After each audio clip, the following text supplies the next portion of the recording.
Bien, bienvenidos todos. Gracias, hermanos. Hemos tenido ya esta mañana una buena dosis sobre lo que es la Reforma. Hemos tenido historia, hemos tenido biografía de los reformadores, y algunos de ellos, de los reformadores españoles.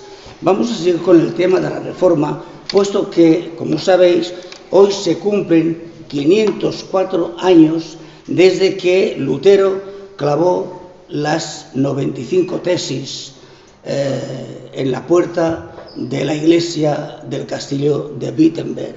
Esto ya nos lo dijo hace 2 semanas nuestro hermano Jonathan, pero es bueno recordarlo. El día que celebramos hoy es el día de la Reforma, es el día, del protestantismo. Yo voy a deciros y a confesaros una cosa que es sencilla. Yo, hermanos, yo no soy protestante, pero no me duele ni se me hace daño cuando, al testificar de mi fe, las personas me dicen: protestante. Pues sí, y no me sabe mal ni me hieren por una razón muy sencilla, porque yo siempre he tenido por los protestantes, los reformadores, he tenido una especial manera de entenderlos. Me ha llamado siempre la atención cómo se comportaron, siempre me llamó la atención el trabajo que hicieron, lo aguerridos que tuvieron que ser, lo que tuvieron que pasar para poder ellos presentar el mensaje de la cruz. Mirad, todos ellos, tanto los que fueron posteriores a Lutero como los que fueron anteriores a él, lo mismo da que sea Manzer, que Zwinglio, que Calvino, que Knox, da igual, porque antes que ellos ya habían hermanos que de alguna manera se enfrentaban o protestaban de que la Iglesia romana, de alguna manera se había desviado de la doctrina bíblica. Acordémonos que antes que ellos estaban los novacianos, estaban los donatistas, los paulicianos, estaban los valdenses, y todos protestaron por lo mismo, por el desvío de la Iglesia cristiana, en este caso la Iglesia romana, en cuanto a seguir la Biblia. Cuando Lutero, la Iglesia católica tenía un absoluto poder sobre todo. Mirad, reyes, emperadores y el pueblo, todos estaban sujetos a la Iglesia católica, todos. Por lo cual, la Iglesia, podía hacer y decir lo que quisiera y no tenía que dar explicaciones a nadie.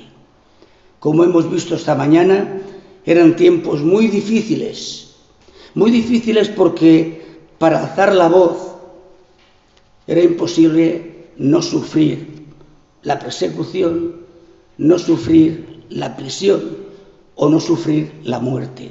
Así que eran hombres muy valientes. Estaba funcionando entonces ya la Inquisición, nunca lo olvidemos.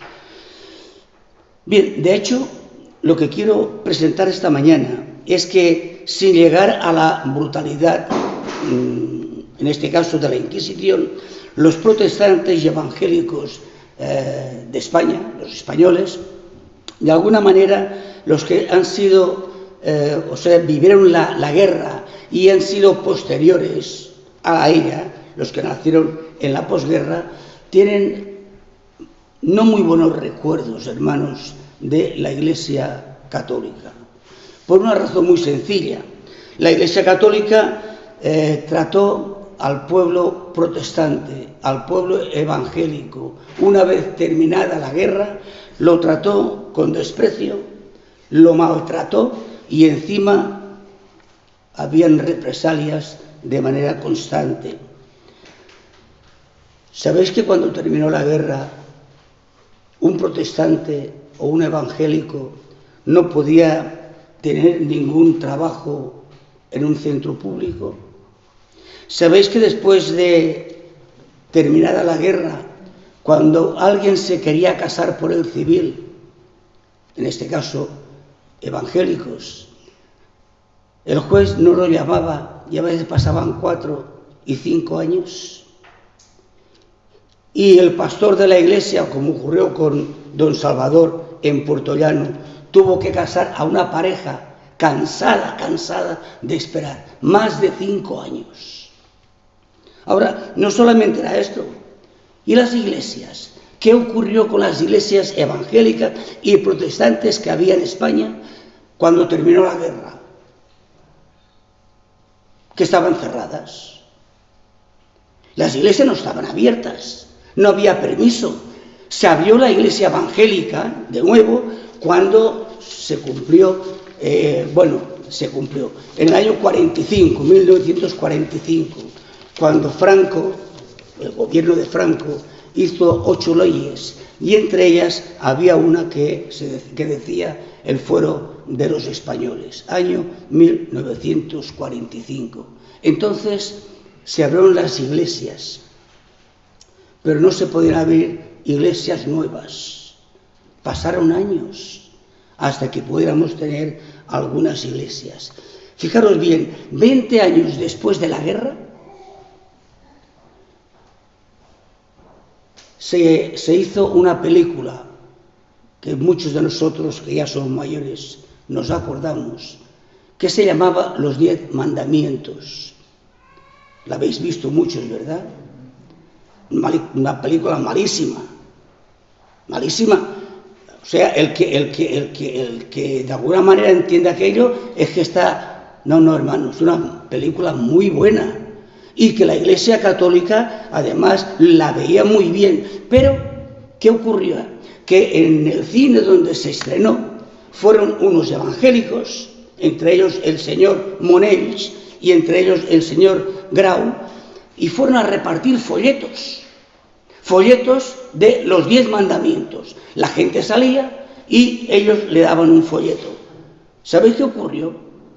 Que fue la policía, los pilló y los metió 72 horas en el cuartelillo. Habían pasado 20 años y todavía no había libertad. La Iglesia Católica tenía la mano muy fuerte y muy bien cerrada. 30 años después, yo recuerdo que tuvimos que hacer un entierro en Sant Vicenç dels Horts. Una hermana de la iglesia, de la Torrassa, que era ciega, vivía allí con sus hijos, y cuando murió tuvimos que ir a hacer el entierro. ¿Sabéis qué nos ocurrió? Llegamos allí y hicimos el culto en la casa, pues no se puede hacer en la iglesia. No había iglesia todavía abierta en San Vicente. Y después fuimos al entierro. Nos hicieron pasar por un pasillo. El pasillo había, recuerdo muy bien ahora, a la derecha había un lavadero, 2 metros más así, y todo eran tumbas en el suelo. Y tuvimos que pasar pisando las tumbas para llevar a la muerta al final. Bueno, aquello era desagradable. ¿Eran así los cementerios entonces? No. El cementerio, que era cementerio público, el que era del ayuntamiento, era un cementerio abierto. Pero el cementerio que pertenecía a la parroquia, a los protestantes, lo mismo que a los ateos, se los tenía en un rincón, completamente apartados. Todavía recuerdo al pastor de la iglesia, al señor García, que se puso hecho una fiera. Al día siguiente fue al ayuntamiento y al cabo de 15 días a los muertos que había allí se les pusieron flores y se hizo aquello algo completamente distinto. Pero hermanos, esto es lo que había. Había esto. Y si no, que le pregunten al señor Daniel Roca qué le pasó en la mili. Él y otro hermano llamado Redero, ¿cómo se llamaba? Genaro. Él y Genaro creo que hicieron la mili juntos o por aquí. y los dos tuvieron que pasar por el calabozo por ser evangélicos. Bueno, hermanos, esto es lo que ocurría después de la guerra. Yo personalmente recuerdo el año 52. Yo tenía 12 años y yo era monaguillo. Entonces, cada domingo yo iba a la iglesia y después iba al centro católico. Y recuerdo que eran unos días que había un gran entusiasmo. Era el año 52 y había un gran entusiasmo porque tenía que venir el Papa Pío XII para celebrar, fijaros bien, el 35 Congreso Eucarístico Internacional, que por cierto el Papa no vino, pero como que tenía que venir y había que hacer el Congreso, pues ¿qué ocurría?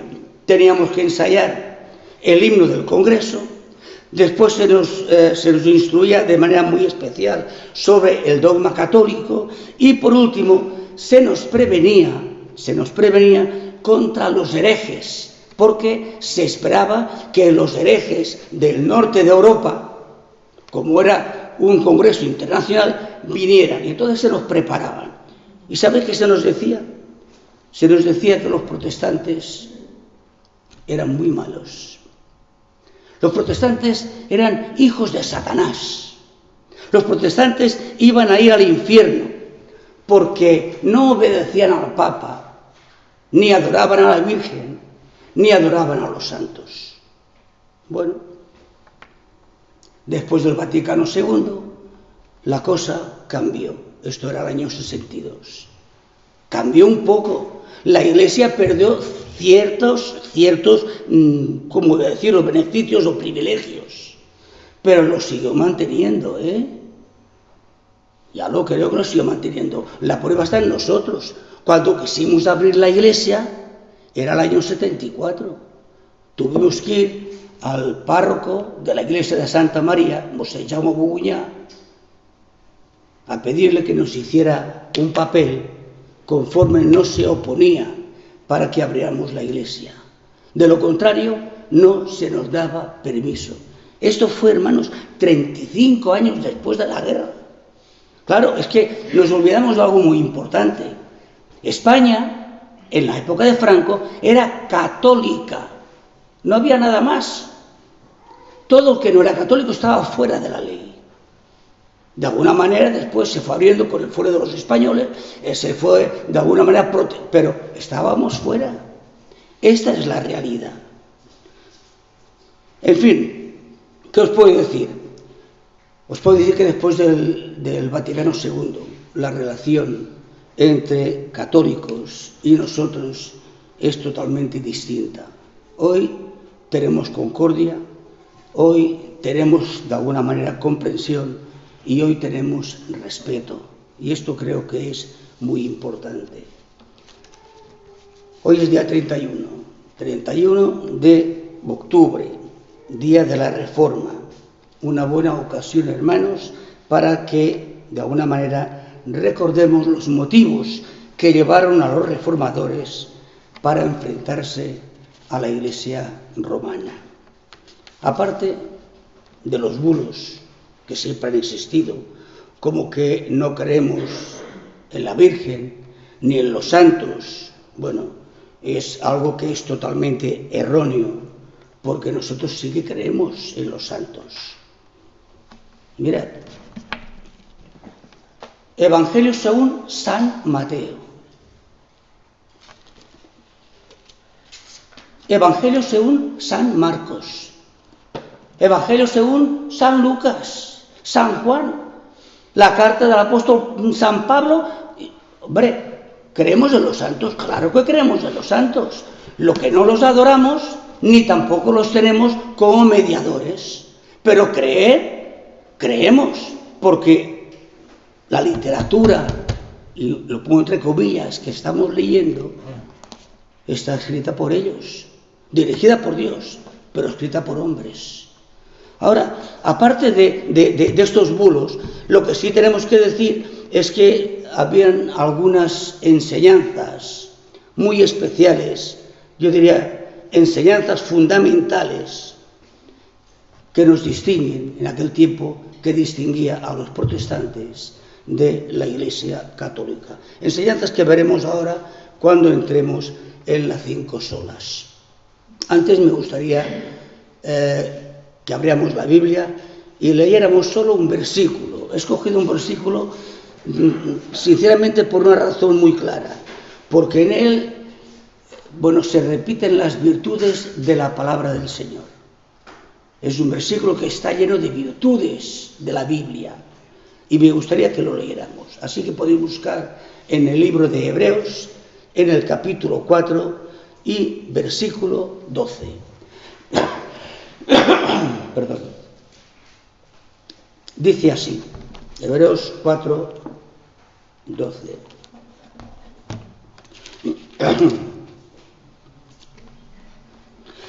Porque la palabra de Dios es viva y eficaz, y más cortante que toda espada de 2 filos, y penetra hasta partir el alma y el espíritu, las coyunturas y los tuétanos, y discierne los pensamientos y las intenciones del corazón. Es importante la palabra de Dios, es muy importante. La Reforma comenzó en el día de octubre, día 31 de 1517. Lutero lo primero que hizo fue, de alguna manera, enfrentarse a las doctrinas, especialmente una que presentaba la Iglesia católica. Lutero se enfrentó a la doctrina de las indulgencias. O sea, esto fue lo que levantó a Lutero contra la Iglesia. ¿Por qué? Porque el Papa León X había, de alguna manera, mandado o dar indulgencia a las personas que depositaran el dinero en una caja para que, se hiciera la iglesia, se rehiciera la iglesia de la Basílica de San Pedro. Ahora, ¿qué ocurrió? Bueno, pues ocurrió lo que tenía que ocurrir, que era un mal y no menor, y Lutero, se enfadó. Lutero se enfadó y entonces lo que hizo Lutero fue, de alguna manera, enfrentarse. Primero clavando las 95 tesis y después teniendo que defender algo tan importante como que las indulgencias eran un timo. Eran un timo porque lo que estaba haciendo Pío X era, de alguna manera, darle la razón al que las vendía. Con las indulgencias se podía conseguir que una persona dejara el purgatorio antes de tiempo. Aún más, se podía conseguir que la persona pudiera hasta recibir lo que se llama la indulgencia plenaria, o sea, sin pecado. Claro, a esto Lutero se enfrentó. No era un mal menor, era un mal mayor. La intención de Lutero en aquel tiempo no era dividirse o apartarse de la Iglesia romana, no. Era, de alguna manera, reformarla, pero la cosa no funcionó bien. A partir de entonces, todos los argumentos que usaron los reformadores del siglo XVI fueron en defensa de las doctrinas y de las verdades bíblicas. Y esta doctrina y verdades bíblicas la podemos sintetizar nosotros hoy con lo que llamamos las 5 solas o los 5 solos de la Reforma.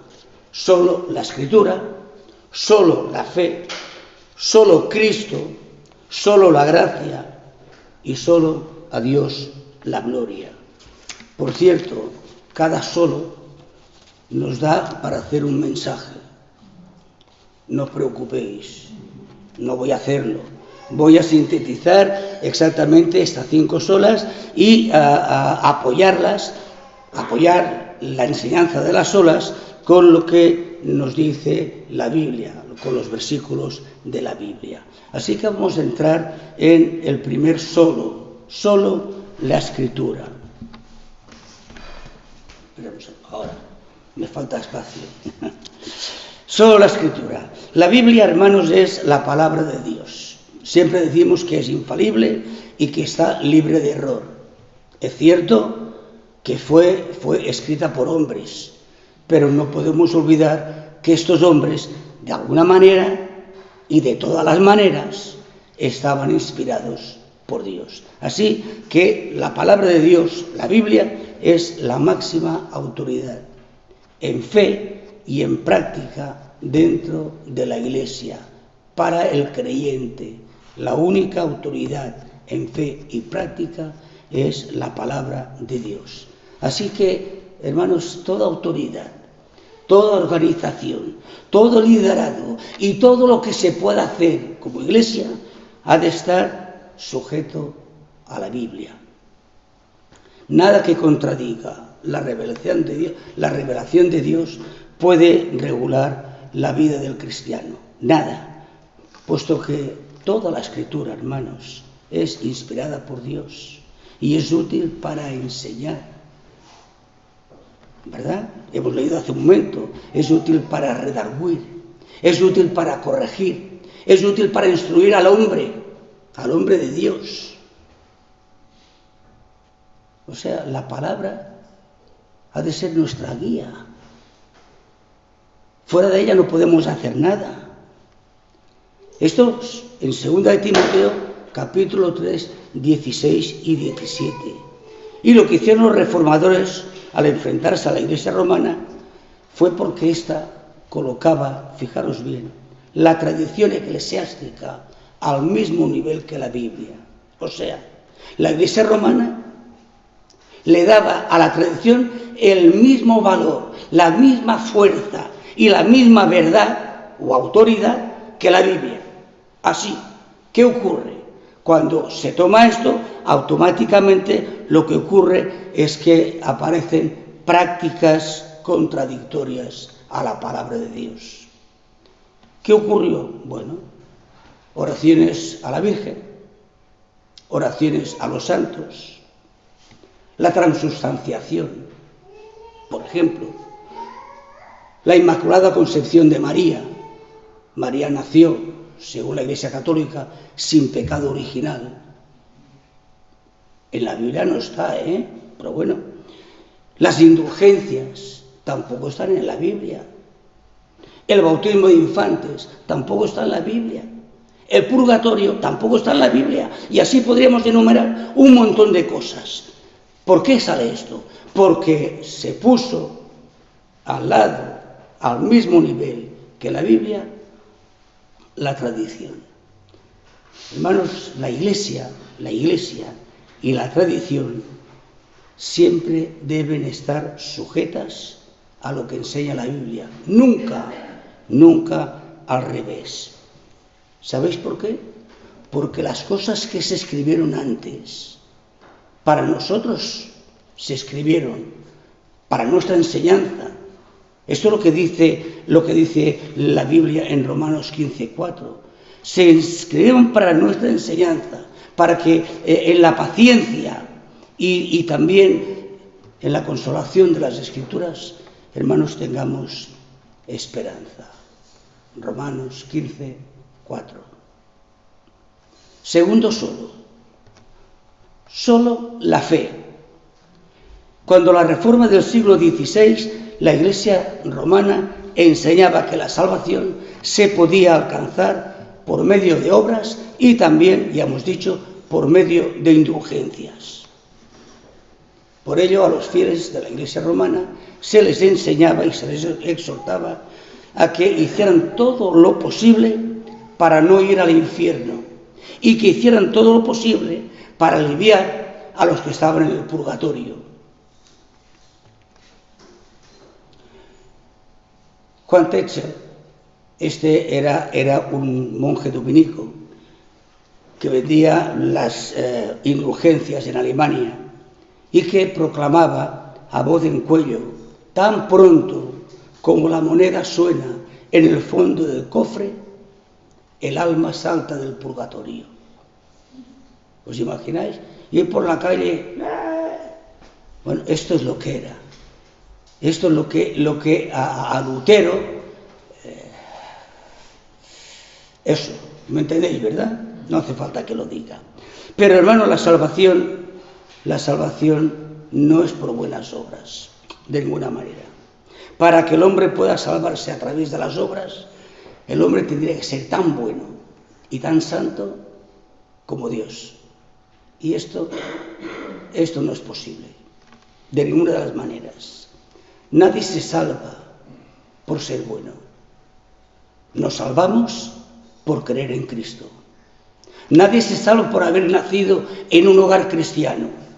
No. Si no recibe a Cristo, no se salva. Nadie se salva a sí mismo y nadie puede salvar a nadie.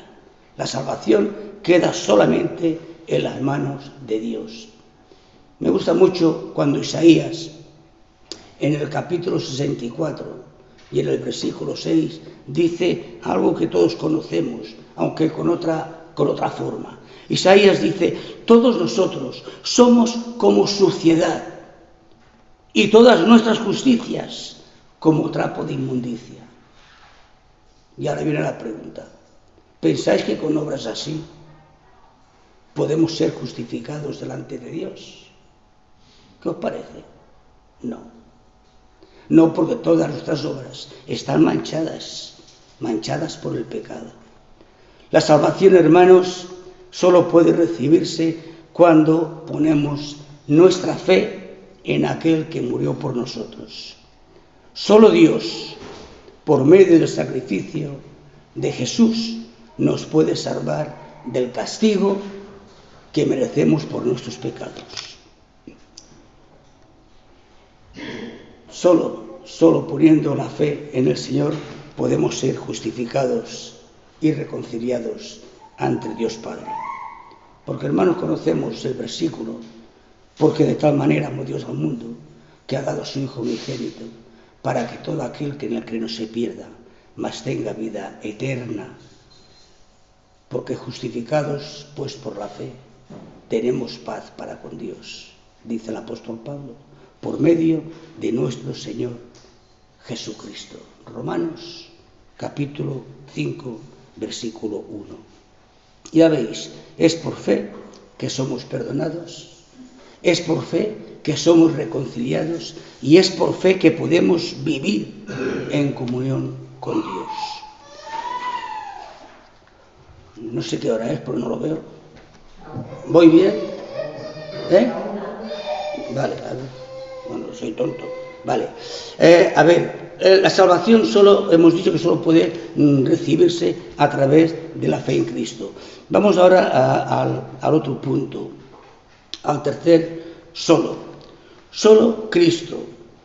Mientras la Iglesia de Roma defendía que la tradición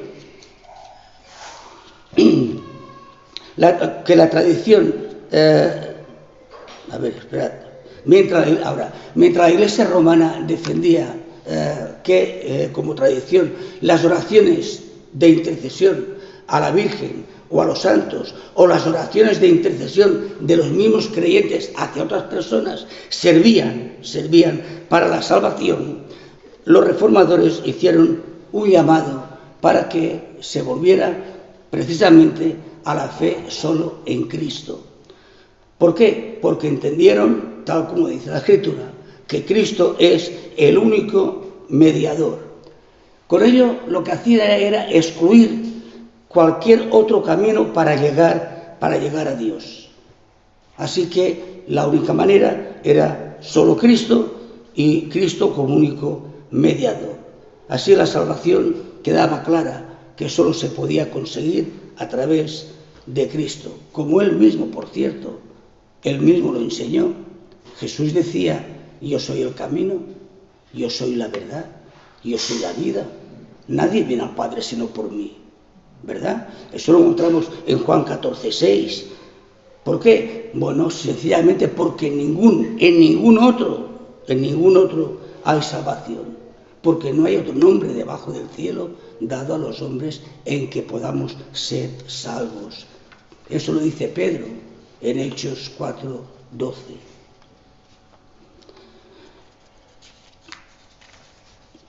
Nos podríamos extender, pero, hermanos, con estos versículos creo que es suficiente para darnos cuenta que la salvación solamente la conseguimos a través de nuestro Señor Jesucristo. Cuarta sola, o cuarto solo por gracia.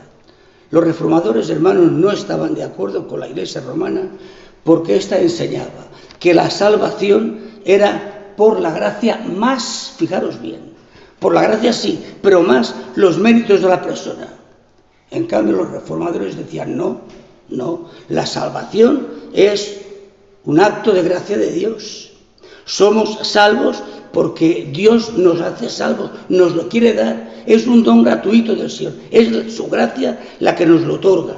Nunca la salvación se alcanza por lo que podamos hacer nosotros, por nuestros méritos propios, nunca. La salvación es un don del Señor, ni más ni menos. Y hay un versículo, 3 versículos he puesto aquí, podéis buscarlos, aunque ya lo hemos leído antes, lo ha leído nuestro pastor. Porque por gracia sois salvos, por medio de la fe, y esto no es de vosotros, no es nuestro, es un don de Dios, no por obras, para que nadie se gloríe, ¿verdad? Bueno, pues esto es lo que hemos de entender. Y Pablo dice, pues mucho más todavía, mucho más, porque, hermanos, fijaros si es mucho más, porque estando ya justificados en su sangre, seremos salvos de la ira. ¿Cuánto más? Los haremos por la vida de Jesús.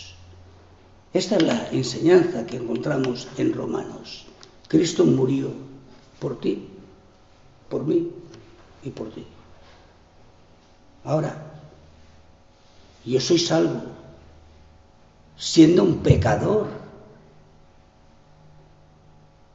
que estoy destituido de entrada de poder gozar de la presencia de Dios, pero Dios, a través del sacrificio de Jesús, por la sangre de Cristo, ocupando mi lugar en la cruz, el Señor me abre la puerta y el Señor me recibe y Cristo me justifica delante del Padre y el Padre me acepta como hijo. ¿Estamos de acuerdo, verdad? Esta es la realidad, no hay otra. Por tanto, hermanos, queda bien claro que la salvación es solo y exclusivamente por la gracia de Dios. Es un don, es un regalo que el Padre nos quiere dar en base a la vida, en base al sacrificio, en base a la muerte del Señor Jesús. Ahora podemos entender por qué Pablo, en 2 Corintios capítulo 9 y versículo 15, exclama: gracias a Dios por su don inefable.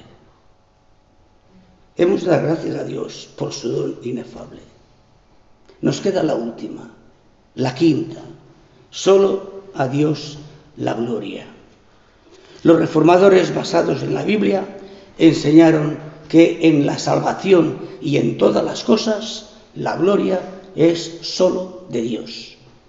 En las horas anteriores hemos explicado las discordias que existían entre la Iglesia romana y los protestantes.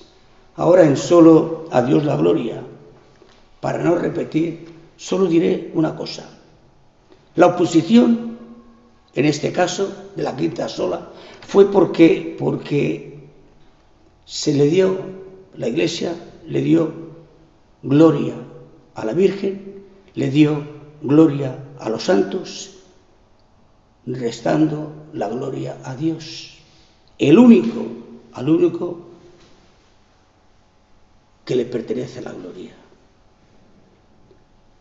Los reformadores vieron esto, vieron que la gente oraba a la Virgen, pedía a los santos, o incluso ellos mismos, todavía ahora si vamos a un entierro lo veremos. Se nos hacen oraciones para que el Señor acoja al que se ha muerto y le abra la puerta del cielo. Si no ha recibido a Cristo, Dios es sordo. ¿Es que me entendéis? No, si no ha recibido a Cristo, Dios no oye las plegarias. La única plegaria que oye Dios es aquella que viene a través de Cristo, porque Él ha pagado por nosotros, ha ocupado nuestro lugar. Claro, ahora ellos le dieron la gloria a los santos, a la Virgen, y le restaron la gloria a aquel que es al único que le pertenece, aquel que solo Él es digno de recibirla. Me gustó mucho el otro día leyendo en el segundo libro de Crónicas, leí el pasaje aquel en el que David ya deja ya el reinado en manos de su hijo. Y me gustó tanto lo que dice David que lo he transcrito aquí. Fijaros, David dice: tuya es, oh Jehová, la magnificencia y el poder, la gloria, la victoria y el honor, porque todas las cosas que están en los cielos y en la tierra son tuyas. Tuyo, oh Jehová, es el reino y tú eres excelso sobre todos. Esto es dar la gloria, hermanos, la gloria a Dios. ¿Por qué? Porque solo hay un Dios y solo hay un mediador entre Dios y los hombres, Jesucristo, hombre. Primera de Timoteo, capítulo 2, versículo 5. ¿Qué es darle la gloria a Dios? Bueno, darle la gloria a Dios implica no solo darle el señorío en nuestro corazón y en nuestra vida, sino también reconocer a Dios, fijaros bien, como creador y como sustentador de todas las cosas. Porque de Él, y por Él, y para Él, son todas las cosas, dice Romanos, capítulo 11, versículo 36. El puritano Thomas Watson escribió lo siguiente: la gloria de Dios es una parte tan esencial de su ser que Él no puede ser Dios sin ella. ¿Os imagináis? Esto es estupendo. Hace días leía que Johann Sebastian Bach escribía detrás de las partituras que hacía, cuando terminaba la obra, escribía S. ¿verdad? D. Y después ponía detrás G. Soli Deo Gloria, en latín, solo a Dios la gloria. ¿Por qué? Porque la obra que había hecho Johann Sebastian Bach le daba la gloria a Dios. ¿Lo entendéis? Esto es darle la gloria al Señor. Fijaros bien, ¿cómo podemos nosotros darle la gloria al Señor? Hay muchas maneras para glorificar al Señor, muchas, y de distintas maneras, con cosas sencillas. Yo no voy, es muy tarde ya, no voy a extenderme, pero voy a decir por lo menos alguna cosa. Podemos, hermanos, glorificar al Señor con nuestro testimonio y con nuestros hechos. No podemos, debemos, porque Cristo lo dijo: así alumbre vuestra luz delante de los hombres, para que vean vuestras buenas obras y glorifiquen así a vuestro Padre que está en los cielos. También cuando nos esforzamos por traer almas a Cristo, estamos glorificando al Señor. En esto es glorificado mi Padre, decía el Señor Jesucristo, en que llevéis mucho fruto y seáis así mis discípulos. San Juan 15, 8. Podemos glorificar al Señor aún en las pequeñas cosas. Mirad, si pues coméis o bebéis o hacéis otra cosa, hacedlo todo para la gloria de Dios. Primera de Corintios, capítulo 10, versículo 31. Ya veis, comer, beber, cualquier cosa. Podemos darle la gloria a Dios, hacerlo bien. Y además podemos darle la gloria a Dios cuando nuestras palabras y nuestro servicio a Él son conforme a su voluntad, no conforme a la nuestra. Dice Primera de Pedro, capítulo 4, versículo 11: si alguno habla hable conforme a las palabras de Dios. Si alguno ministra, ministre conforme al poder que Dios da, para que Dios sea glorificado por Jesucristo, a quien pertenece la gloria y el imperio por los siglos de los siglos. Y finalizo con una cita de la Declaración de Westminster que dice: el fin principal del hombre es glorificar a Dios y gozar de Él para siempre. Así pues, al único y sabio Dios, nuestro Salvador, sea gloria y majestad, imperio y potencia, ahora y por todos los siglos. Amén. Judas 25. Amén.